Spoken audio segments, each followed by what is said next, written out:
Today, we're going to look at 3 places you can't go and people who went there anyways. But before we get into those stories, if you're a fan of the strange, dark, and mysterious delivered in story format, then you've come to the right channel because that's all we do and we upload 3 or 4 times every week. So if that's of interest to you, please offer the like button a nice glass of sweet tea, but instead give them a glass of iced tea. Also, please subscribe to our channel and turn on all notifications so you don't miss any of our weekly uploads. All right, let's get into today's stories.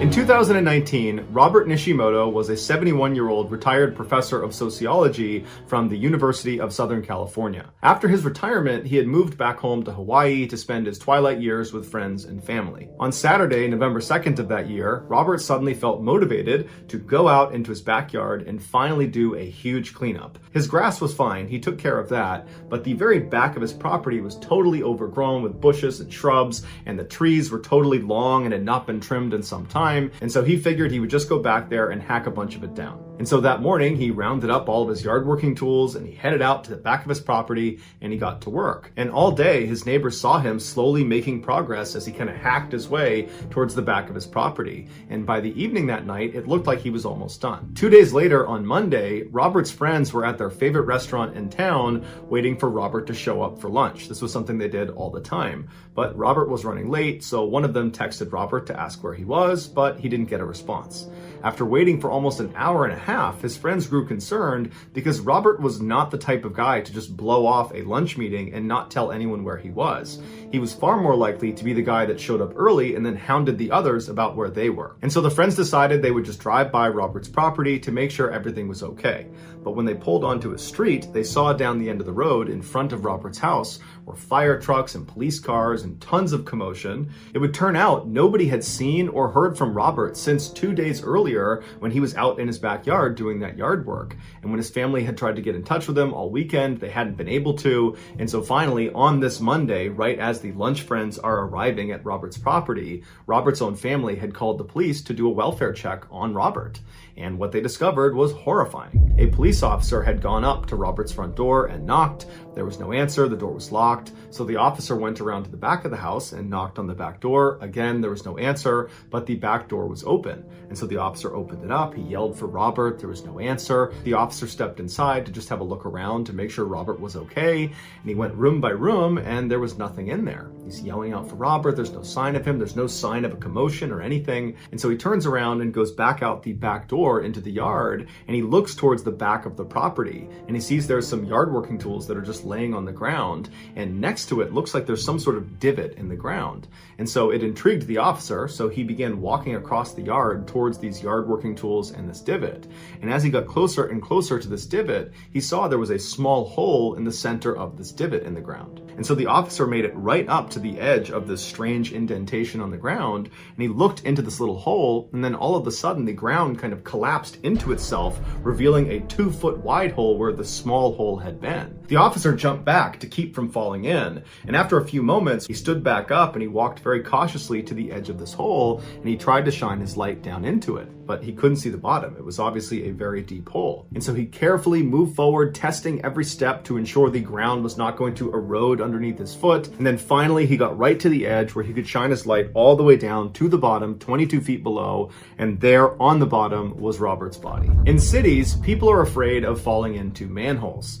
In parts of Hawaii, people are afraid of falling into lava tubes. These tubes form during volcanic eruption. When the lava flow is flowing downstream, it begins to cool, and the exposed section of lava starts to harden and creates this sort of shell around the lava flow that's traveling underneath it. And that lava will continue to flow for months until it completely drains and leaves behind this hollowed out shell that makes this massive tube underground called a lava tube. And over time, nature just kind of reclaims the outside and inside of these lava tubes, giving the impression from the top looking down that it's just normal earth with trees and plants growing on top of it, but really underneath it is this massive underground hollowed tunnel. Robert fell through what is called a skylight, which is a small hole at the top of one of these lava tubes. Because Hawaii is known for having lava tubes all over the island, residents have to be aware of skylights when they're walking around the island. But luckily, in the the high trafficked areas, they're very easy to identify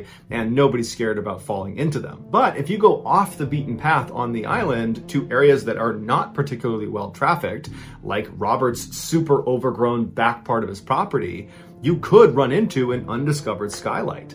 And experts say those skylights are difficult to identify because a lot of times in these areas that are totally overgrown and off the beaten path, the grass and the brush have kind of grown over the hole, and so you wouldn't necessarily see it. It would look like solid ground when in reality it was a death trap.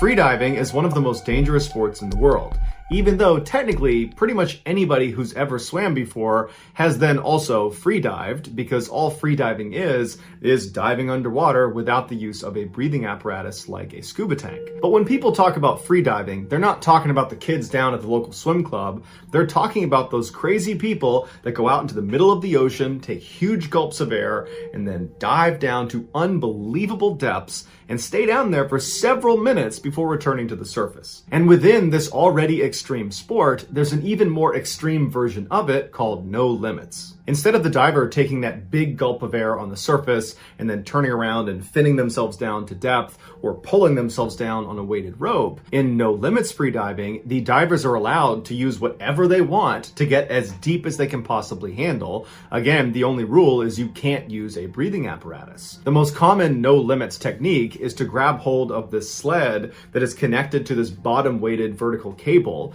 and the freediver holds onto that sled, it's released from the surface, and the sled rockets down to whatever their desired depth is, and the diver just holds on. And then once they reach the bottom, the diver then turns a switch which shoots air into this big balloon that's attached to the sled, and once the balloon is filled enough, it will pull the sled and the diver who's hanging onto it back up the cable, back up to the surface. Normally, a no limits freedive using this technique takes approximately 3 minutes start to finish. The reason no limits is considered a more extreme version of freediving is because it allows the divers to go to these extraordinary depths that they physically are not capable of getting to on their own. We're talking about over 100 meters below the surface. There's just no way a person can just kick themselves down there. You would need the sled. And then conversely, you would not be able to swim 100 meters back up to the surface before you drown. You would have to use that balloon.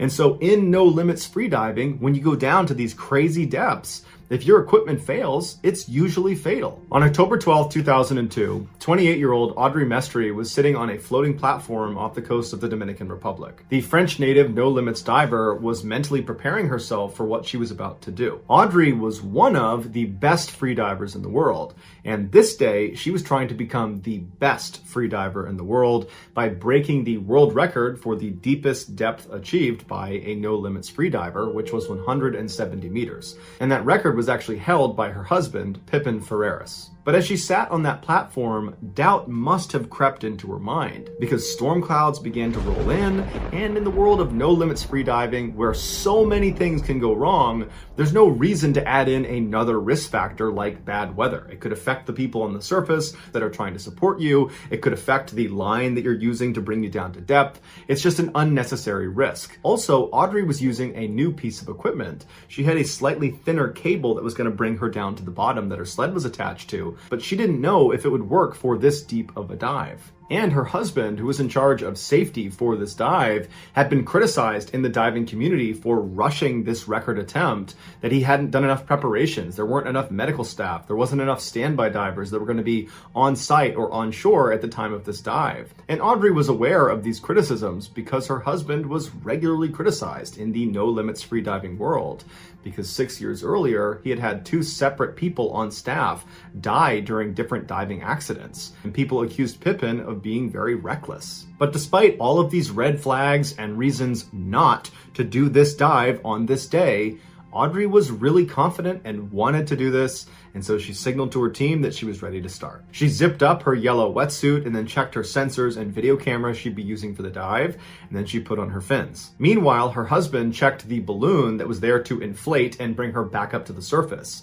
And because this piece of equipment was so crucial, Pippin insisted he was the only one that could touch it, even though normal procedure was that at least 2 other people would inspect the balloon before the no limits dive. But regardless, after Pippin inspected the balloon bag and determined it was good to go, he signaled to Audrey to tell her it was time to start. She slipped off the platform and waded her way over to the 200-pound sled that was going to take her the equivalent of 2 football fields below the surface. Just before Audrey gave the final go-ahead to actually release the sled and begin this dive, she did a procedure known as packing, where freedivers basically take a full breath of air in and then gulp down additional bits of oxygen to pack their lungs full. And then when Audrey was done with this process and was ready to go, she did give that final signal. They released the sled and she began rocketing down towards the bottom of the ocean. If all went to plan, she would be back on the surface in 3 minutes. Audrey's descent was going perfectly until she hit the 164-meter mark. Now, because of the bad weather on the surface and all the rough water, that new lightweight cable she had, it was too light. And so the waves caused it to sway, and down at 164 meters, that swaying caused kinks in the line itself. And so as the sled was coming down, it caught one of those kinks and stopped at the 164-meter mark. And so Audrey just had to sit there for 30 seconds until finally that kink straightened out and she was able to continue down past the record-setting mark of 170 meters. Now, that 30-second delay might not have mattered if everything else in the dive went perfectly. But unfortunately, it did not. Once Audrey had set the record by hitting 171 meters, her sled came to a stop. And now it was time for her to go back up to the surface. On the video, you can see Audrey begins following procedure, same as always. She reaches over and turns the valve that's supposed to inflate the balloon that's going to bring her back to the surface. But after she turns the switch, nothing happens. The balloon does not inflate. For a second, you can see a hint of panic in her body language as she's almost out of breath. She's already had that 30-second delay at the beginning, and she's pressing up against that 3-minute mark, and she needs to get to the surface right now. But she stays calm, she reaches over, and she turns the switch again to see if maybe she hadn't turned it all the way the first time. But again, nothing happens. At this point, a standby diver noticed the sled was not moving up when it should have been, and so he rushed over and jammed one of his extra hoses with extra air up into the balloon and tried to inflate it himself. But there wasn't enough air coming out of this tank for it to fully inflate, and so the sled began to move painfully slowly up in the water column. Now, you would think this standby diver, who did have all sorts of extra air, would just give the mouthpiece to Audrey to let her breathe on that. Forget the world record attempt, let's just save her life. But unfortunately, Audrey and the standby diver knew that because she was so deep, the pressure was so immense on her lungs that it actually constricted her lungs to the size of oranges, that if she took even a tiny gulp of air at depth, that air would expand so dramatically on the way up, it would kill her. And so all Audrey could do was cling onto the sled and very slowly ascend and try to hold her breath as long as she could, but she knew at some point she was going to drown. And the video shows her absolutely stoic, just riding that sled, knowing that that's about to happen. On the surface, when the 3-minute mark came and went and Audrey did not surface, her husband immediately threw on scuba gear and leapt in to try to save her. And by the time he got down to her and brought her out of the water, she had been underwater without air for 8 minutes and 40 seconds. When she was put on the boat, she had a pulse, but there wasn't a doctor on standby to treat her right away, and Pippin had kept her underwater for a couple additional minutes, trying to resuscitate her underwater. Audrey was ultimately rushed to a hospital, where she was later pronounced dead. The cause of death was drowning. Some believe Pippin, her husband, had intentionally sabotaged her dive in order to kill her, but the official investigation determined her death was accidental. In 1993, after an exhaustive review of hundreds of sites around the United States, executives from the German car company Mercedes-Benz had finally come to their decision. Tuscaloosa, Alabama would become the site of the first ever passenger car assembly factory outside of Germany. This was a historic day, not just for Mercedes, but also for Alabama. At the time, the state had one of the highest unemployment rates in the nation, and so residents of Alabama were hopeful this factory would create hundreds of new jobs. But what actually happened shattered their expectations. Immediately following this announcement by Mercedes that they were going to set up shop in Tuscaloosa, 3 other major automotive giants, Toyota, Honda, and Hyundai, all announced that they too would be setting up shop in Alabama. And so these 4 major factories all came with jobs of their own, and each of these factories attracted dozens of other smaller factories that supplied the parts to put together these cars. And so all these smaller factories came with additional jobs. And so this one decision by Mercedes didn't just create hundreds of new jobs in Alabama. It created tens of thousands of new jobs all across the state. 2 years later, in 1995, a little girl named Regina Elsie was born just about an hour away from the Mercedes factory in Tuscaloosa. Growing up, the automotive manufacturing industry was a big part of her life.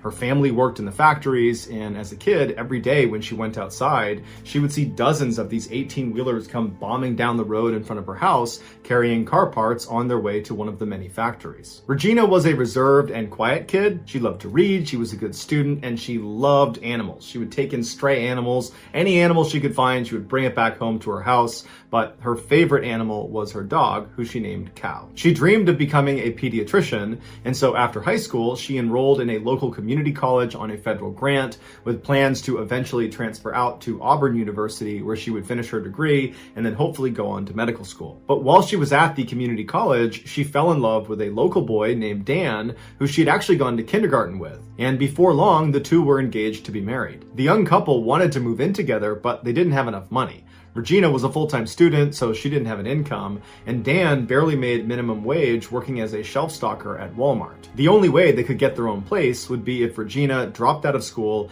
and got a job too. This was a difficult decision for Regina because she still wanted to be a pediatrician, but at the same time, she was really excited about her future with Dan, and so she thought, I'm only 20 years old, I can always come back and get my education later and become a doctor later. And so in January of 2016, she disenrolled from her classes and went out looking for a job. A month later, she landed a job as an assembly line worker at a car parts supplier factory where her stepfather and one of her sisters currently worked. It was called Agin USA, and they supplied parts to Hyundai and to Kia. Regina's mother told her that it was not a great place to work, that she had worked at 2 other similar auto parts supplier factories, and the pace and pressure was unbearable. Car parts suppliers are known for being under intense pressure to reach their quotas every single day. Failure to do so, even by a slim margin, can lead to massive fines imposed on them by their customers, like in this case, Hyundai and Kia. This immense pressure on these suppliers often leads them to overwork their employees, like Regina. And the employees develop a sort of production at all costs mentality because they see their employer only cares about hitting their daily quota. And so employees will cut corners and skirt safety regulations to ensure they stay on their quota. But after Regina's mother approached her and told her about all these horrible things about the auto parts supplier factories, Regina said, "I got bills to pay." She'd already moved into a house in southeastern Alabama near the Agin factory. She was living there with her fiance Dan and her beloved dog Cow. She had bought herself a brand new car, which she was very proud of, and she had found herself the perfect wedding dress that fit her just right, but it cost $4,000. And so Regina was not about to walk away from this job. She needed the money. When she first started at Agin, she was put on temporary status, which meant she only made $8.75 an hour. In order for her to make more money, she would need the company to shift her to full-time status, which came with a $1.75 per hour raise. Determined to show the company she was worthy of being shifted to that full-time status, Regina volunteered for 12-hour shifts, 7 days a week. But by June of that year, after 6 months of this hellacious work schedule, Regina was over it. And she went to her parents' house, she laid on the couch, and she told them that she just couldn't do it anymore. And in fact, she was going to start looking for other work, preferably something she could do part-time, so she could go back to school and continue to pursue her career as a pediatrician. And her family was relieved and excited to see her get her life back to normal. A few days later, on June 18th, Regina, who was still employed at Agin, was working the day shift at the factory. Her job that day was to oversee a robot that would weld on these metal pillars onto the front right and the front left of the car, where the side view mirrors hangers would attach to. This robot looked like a giant arm protruding from the ground, where at the end of the arm, where the hand would be, were two welding tips that stuck out about 4 inches each. The robot was surrounded by this huge chain link fence that was there specifically to keep the employees from getting too close to it while it was in operation. Regina would oversee this robot via a computer screen outside of that cage. At some point in the afternoon, as Regina is monitoring her computer, it comes across the screen that there is a stud fault on Robot 23. Now, her robot was not Robot 23, it was the robot adjacent to her station, but the person in charge of overlooking Robot 23 was a part of her team, and her team had a daily quota to hit. And so having Robot 23 down directly impacted Regina. And so Gina stepped away from her computer, she walked over to the outside of Robot 23, she spoke to the team member, and they decided it was best to just call maintenance and have them come by and try to clear the fault. A security camera inside of the factory was aimed down at Regina and her coworkers as they stood outside of the metal cage around Robot 23 waiting for maintenance. But after quite a while, maintenance still hadn't shown up, and it was obvious the team was getting very anxious. They know every second that robot was not operational, they were hurting their chances of reaching their quota, which the company would be very upset about because they'd be hit with a big fine. And so at some point, Regina just kind of says, screw it, I'm gonna fix the fault myself. And so she picks up a small tool that looks like a screwdriver, she opens up the cage to Robot 23, and she steps inside and walks right for the stem of the robot. When she gets over to it, she has her back to the robot's arm that's behind her, and she begins doing something with her tool to the stem of the robot. And whatever she does, it works because the robotic arm behind her springs into life and immediately goes back into the action it had been trying to perform before it failed. And that action involved swinging back in Regina's direction. And when it did, those two 4-inch welding tips at the end of the robotic arm were driven directly into Regina's back, impaling her. Her coworkers saw it happen and hit the emergency shutoff switch, but it didn't power down the robot until after it had thrust Regina across the cage and pinned her up against the wall. And so with this robot now powered down, the welding tips were now run all the way through her upper back and pressed up against the wall. She was literally pinned to the wall like tacking up a piece of paper with 2 tacks in a corkboard. She slouched over, but her eyes were wide open. She was conscious, but she didn't make a sound. Nobody knew how to release Regina from the robot's grasp. And so the team leader hopped on a forklift and sped across the factory floor towards the break room. He ran inside, he found a maintenance worker, and he dragged him out. They got on the forklift. The maintenance worker had to sit on the team leader's lap, and they sped back across the factory towards the Robot 23 cage. When they got there, they took this maintenance guy and basically thrust him into the cage and told him to get Regina out. But the maintenance worker didn't speak any English. He was terrified at what he was seeing Regina the way she was. He didn't really know how to fix the situation. Tempers were flaring, and before long, the maintenance worker just got overwhelmed and ran away. When emergency crews finally arrived several minutes later, Regina was still pinned by this robot. She was conscious, her eyes were wide open, and she was still totally silent. And they were able to get her off. They sent her to a hospital, and then she was transported to a trauma center, but it was too late. The damage that had been done to her by getting impaled by this robot was just too extensive, and she died at the hospital. It would turn out Regina's company, Agent, had not properly trained her or any of her coworkers. Agent's policy was to hire people and as fast as possible, get them on the floor, helping them reach their quota. And so as a result, Regina and her team members had no idea about a so-called lockout procedure, where if you're gonna go inside one of these robots' cages, you need to make sure the power switch has been locked out, meaning it will not turn back on if you fix the fault that has caused your robot to stop. All Regina and her coworkers knew is that the most important thing is hitting your quota at the end of the day.